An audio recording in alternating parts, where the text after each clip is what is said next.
ৰজা যুধিষ্ঠিৰে স্বৰ্গলৈ যোৱাৰ মন মেলিলে তেতিয়া পৰীক্ষিতক ৰাজ্যভাৰ অৰ্পণ কৰিলে আৰু ক'লে তুমি সুন্দৰকৈ ৰাজ্য চম্ভালিবা। তেতিয়া পৰীক্ষিতে ৰাজ্য চম্ভালিবলৈ ল'লে। ভিতৰ ভাগ তেওঁ চম্ভালি থাকোঁতে এদিন বাহিৰলৈ যোৱাৰ তেওঁ মন মেলিলে। বাহিৰলৈ গ'ল, গৈয়ে দেখিলে এটা অদ্ভুত দৃশ্য। কি দেখিলে? এটা ষাঁড় গৰু এজন মানুহে উধাই মুধাই প্ৰহাৰ কৰি আছে। তেওঁৰ কৌতূহল জাগিলে, ওচৰলৈ গ'ল আৰু দেখিলে প্ৰহাৰ কৰাই নহয়, ষাঁড় গৰুটোৰ ইতিমধ্যে 4টা খুৰাৰ 3টা খুৰা ভাঙি পেলালে প্ৰহাৰ কৰোঁতে কৰোঁতে। আৰু সেই বিকলাংগ অৱস্থা দেখি কাষতে থকা গাইজনীয়ে কান্দি কাটি ব্যাকুল হ'ল।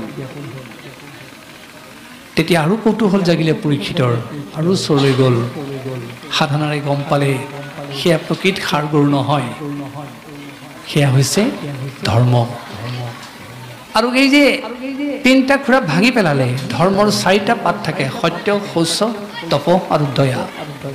তাৰে শৌচ, তপ আৰু দয়া ভাঙিলে। সত্যত সেই সময়ত ধৰ্ম তাত সেইদৰে উপস্থিত হৈ আছে।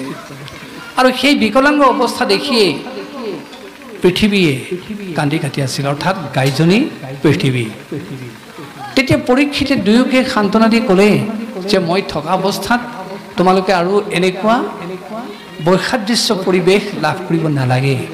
মোৰ সাধনাৰে মই তোমালোকৰ বিকলাংগ অৱস্থা মই দূৰ কৰি দিছোঁ। তেতিয়া তেওঁৰ সাধনাৰে ধৰ্মৰ সেই 4টা খুৰা আকৌ সংযোগ কৰি দিলে আৰু লগে লগে ক'লে তোমালোকে এতিয়া আৰু বিকলাংগ অৱস্থা লাভ কৰিব নালাগে। আৰু পৃথিৱীকো ক'লে তুমি আৰু কান্দি কাটি থাকিব নালাগে, মই তোমালোকক ৰক্ষা কৰিম।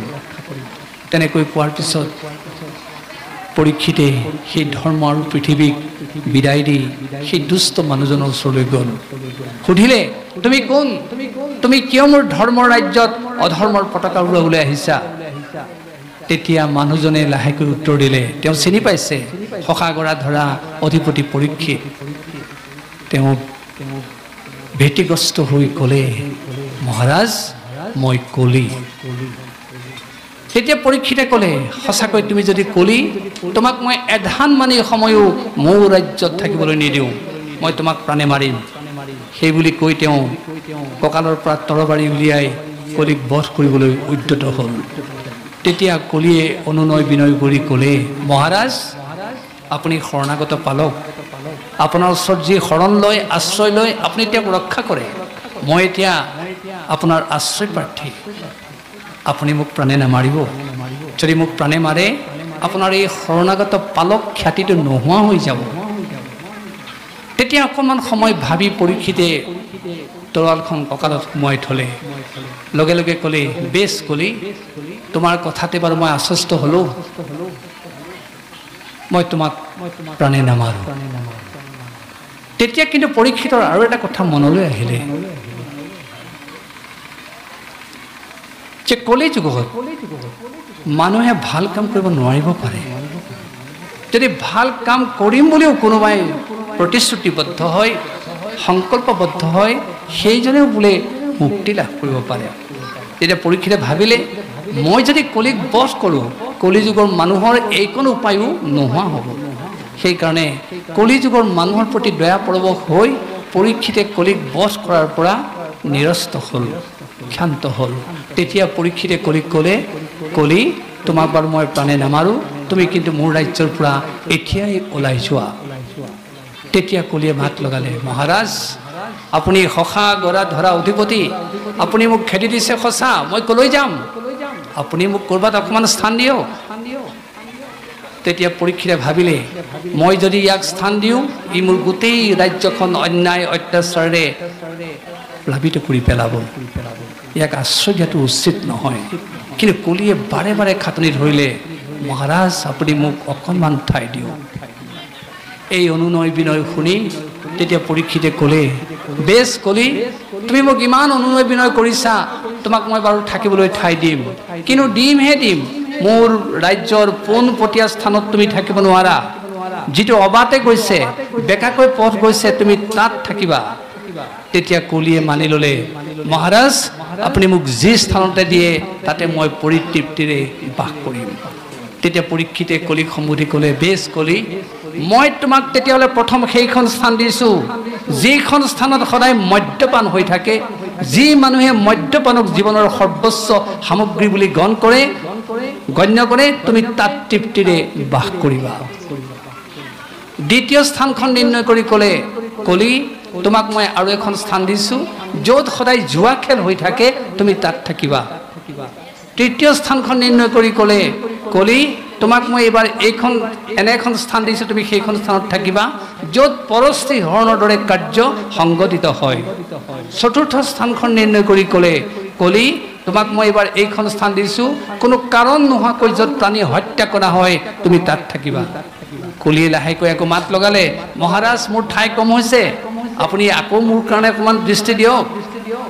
তেতিয়া পৰীক্ষিতে এইবাৰ ক'লে, বেছ কলি, মই তোমাক এইবাৰ এখন বহল ক্ষেত্ৰ উলিয়াই দিছোঁ য'ত প্ৰচুৰ সোণ থাকে, সোণৰ মাজত থাকিবা। আকৌ কলিয়ে ক'লে, তথাপি মোৰ ঠাই কম হৈছে মহাৰাজ। তেতিয়া পৰীক্ষিতে ক'লে, বেছ কলি, তোমাক মই এইবাৰ এখন সংকীৰ্ণ ঠাই উলিয়াই দিছোঁ, তুমি সেইখনত তৃপ্তিৰে বাস কৰিবা, দুঘৰৰ মাটিৰ সীমাৰ মাজত থাকিবা। আকৌ মাত লগালে কলিয়ে, মহাৰাজ আৰু মই আপোনাক আমনি নকৰোঁ, আপুনি মোক আৰু অকণমান ঠাই দিয়ক, মই নিজ স্থানলৈ গতি কৰিম। এইবাৰ পৰীক্ষিতে ক'লে, বেছ কলি, মই তোমাক এইবাৰ বহল ঠাই উলিয়াই দিছোঁ, গৃহস্থৰ ঘৰৰ পঞ্চসোণা পাতক থকা স্থানত থাকিবা। এইদৰে কলিক নিৰ্দেশ দিয়াৰ লগে লগে কলি সেই স্থানলৈ গতি কৰিবলৈ উদ্যত হ'ল। আৰু লগে লগে আমাক ভাগৱতে সাৱধান কৰি দিছে যে কলি থকা স্থানত যদি কোনোবাই প্ৰশ্ৰয় দিয়ে, তেওঁৰ ধ্বংস অনিবাৰ্য, তেওঁৰ অকাল মৃত্যু অনিবাৰ্য, তেওঁৰ হাহাকাৰ অনিবাৰ্য। তাৰ উদাহৰণ যদুবংশ। যদুবংশই অকালতে মৃত্যু বৰণ কৰিলে। কিহৰ কাৰণে? কলি থকা স্থানক প্ৰশ্ৰয় দিয়াৰ কাৰণে। যদুবংশই এনেদৰে মদিৰা পান কৰিলে, নিজৰ ভাই ভাতৃৰ মাজতে ইজনে সিজনক হানি খুচি হত্যা কৰিলে। তেওঁলোকে অকাল মৃত্যুক সাৱটি ল'লে। কৃষ্ণৰ নিচিনাকৈ তেওঁলোকে পূৰ্ণ বয়স নেপালে। সেইটোৱে প্ৰমাণ কৰি দিছে যদুবংশই পূৰ্ণ বয়স পাব লাগিছিল, কিন্তু কলি থকা স্থানক প্ৰশ্ৰয় দিয়াৰ কাৰণে কৃষ্ণৰ বংশ হৈও যদুবংশই ৰক্ষা নেপালে। সেয়ে আমাকো সোঁৱৰাই দিছে, কোনোবা ধন টকা পইচাৰে আধ্যবন্ত হ'ব পাৰে, কোনোবাই উচ্চ বংশত জন্মগ্ৰহণ কৰিব পাৰে, যদি কলি থকা স্থানক প্ৰশ্ৰয় দিয়ে, যদুবংশৰ দৰে তেওঁলোকৰ দুৰ্দশা নামি আহিব, তেওঁলোকৰ অকাল মৃত্যু আহিব আৰু ঘৰখনত হাহাকাৰ ধ্বনি উত্থাপিত হ'ব। সেয়ে সেই কথাই আমাক সাৱধান কৰি দিছে যে কলি থকা স্থানৰ প্ৰতি যাতে আমি লালায়িত নহওঁ। ঠিক সেইদৰে জুৱা খেলত কলি থাকে, তাৰ পৰিণতিটো ধ্বংস। তাৰ উদাহৰণ কুৰুবংশ। কুৰুকুল অকালতে নিৰ্মূল হ'ল কিহৰ কাৰণে? জুৱা খেল খেলাৰ কাৰণে। তেওঁলোকে যি পাণ্ডৱৰ সৈতে পাশা খেল খেলিছিল, তাত পণ ৰাখি খেল খেলাৰ কাৰণেই কুৰুকুল অকালতে নিৰ্মূল হ'ল। আৰু কেৱল নিৰ্মূল হোৱাই নহয়, এই জুৱা খেলত যি মগ্ন হয় তাৰ হিতাহিত জ্ঞান নোহোৱা হয়। তাৰ উদাহৰণ দ্ৰৌপদী বস্ত্ৰহৰণ। দুঃশাসন দুৰ্যোধন সকলো মিলি যেতিয়া দ্ৰৌপদীক টানি আনিছে, একবস্ত্ৰা ৰজস্বলা এগৰাকী নাৰীক গুৰু সমন্বিতে বহি থকা সমাজখনত তালৈ আনিব লাগেনে নেলাগে? তেওঁলোকৰ সেইকণ বিচাৰো নোহোৱা হ'ল। কিহৰ কাৰণে? এই কলি থকা স্থানক প্ৰশ্ৰয় দিয়াৰ কাৰণে, পাশা খেলত পণ ৰাখি খেল খেলাৰ কাৰণে। সেই কথা আমাক মনত পেলাই দিছে, জুৱাৰীয়ে যেতিয়া খেল খেলে, নিজৰ ধৰ্মপত্নীৰ কাণৰ সোণকণো টানি আনিবলৈ কুণ্ঠাবোধ নকৰে, যাৰ পৰিণতিত ঘৰখনলৈ হাহাকাৰ ধ্বনি উত্থাপিত হয়, হাহাকাৰ নামি আহে। গতিকে আমাক সেই কথাই সাৱধান কৰিছে যে আমি কলি থকা স্থানৰ প্ৰতি সতৰ্ক হ'ব লাগিব। ঠিক সেইদৰে পৰশ্ৰী হৰণৰ কাৰ্যত কলি থাকে, তাৰ পৰিণতি ধ্বংস। তাৰ উদাহৰণ ৰজা ৰাৱণ।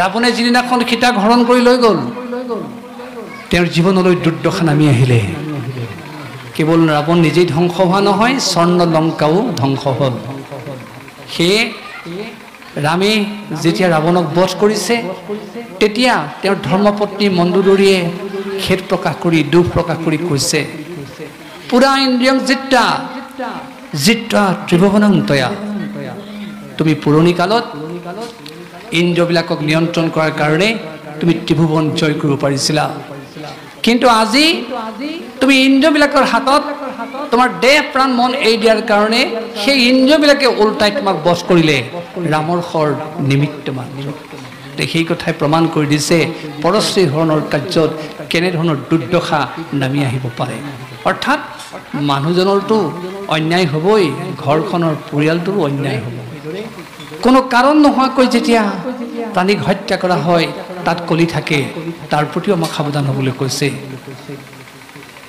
তাৰ উদাহৰণ ৰজা দশৰথ যিদিনাখন দশৰথে কোনো কাৰণ নোহোৱাকৈ শব্দভেদী বান মাৰি অৰ্থাৎ আজি যিটো মিছাইল ক্ষেপণাস্ত্ৰ বুলি কয় সিন্ধুক বধ কৰিলে তেওঁৰ জীৱনলৈ অমানিশা নামি আহিলে তেওঁ কান্দি কান্দি কান্দি অকাল মৃত্যুক সাৱটি ল'লে আৰু আপোনালোকে সকলোৱে জানে ৰামায়ণৰ কাহিনী সেয়ে আমাক এই স্থানৰ প্ৰতি সতৰ্ক হ'বলৈ কৈছে তাৰ লগে লগে কোৱা হৈছে প্ৰচুৰ সোণৰ মাজত কলি থাকে সোণ মানে বেয়া হ'ব নোৱাৰে মানুহে আঙুঠি পিন্ধিব সোণৰ অলংকাৰ পিন্ধিব সেইটো দোষ নহয় প্ৰচুৰ সোণ সংগ্ৰহ কৰাটো দোষ নহয় দোষ হ'ব তেতিয়া যেতিয়া প্ৰচুৰ সোণ সংগ্ৰহ কৰাৰ পিছতো সেই সোণ মানুহজনে এধান মানিও ভগৱন্তৰ চৰণত অৰ্পণ নকৰে সেই সোণৰ মাজত কলি থাকিব বুলি কৈছে সোণ জুইত পুৰিলেই শোধিত নহয় ভগৱন্তৰ চৰণত অৰ্পণ কৰিলেহে সোণ শোধিত হ'ব পাৰে আৰু সেই সোণ যদি ঘৰত কোনোবাই ব্যৱহাৰ কৰে কেতিয়াও কলিয়ে তেওঁক স্পৰ্শ কৰিব নোৱাৰে আনহাতে অকল নিজৰ মৈমত্ত ভাৱেৰে ভগৱন্তক পিঠি দি কেৱল সোণ তেওঁ প্ৰচুৰভাৱে সংগ্ৰহ কৰিব তাতেই তেওঁ মত্ত হৈ থাকিব তাত কলিয়ে বৰ পীড়া পাৰি বহিব আৰু সেই কলিয়ে সেই ঘৰত স্পৰ্শ কৰিবই সেইকাৰণে আমাক তাৰ প্ৰতি সতৰ্ক হ'বলৈ কৈছে আমি যি সোণ সংগ্ৰহ কৰিম যি সোণ ব্যৱহাৰ কৰিম প্ৰথমতে ভগৱন্তৰ চৰণত অৰ্পণ কৰি ল'ম তেতিয়া সোণ শোধিত হ'ব আৰু সেই সোণে আমাক অপকাৰ কৰিব নোৱাৰে কলি তাত বাস কৰিব নোৱাৰে তাৰপিছত কোৱা হৈছে দুঘৰৰ মাটিৰ সীমাৰ মাজত কলি থাকে এইটো কথা আপোনালোকক নতুনকৈ কোৱাৰ প্ৰয়োজন নাই সামান্য অকণমান মাটিৰ সীমা তাকে লৈ তুমুল কাজিয়া লাগে দুঘৰৰ কুঠাৰখন আনিবলৈ কুণ্ঠাবোধ নকৰে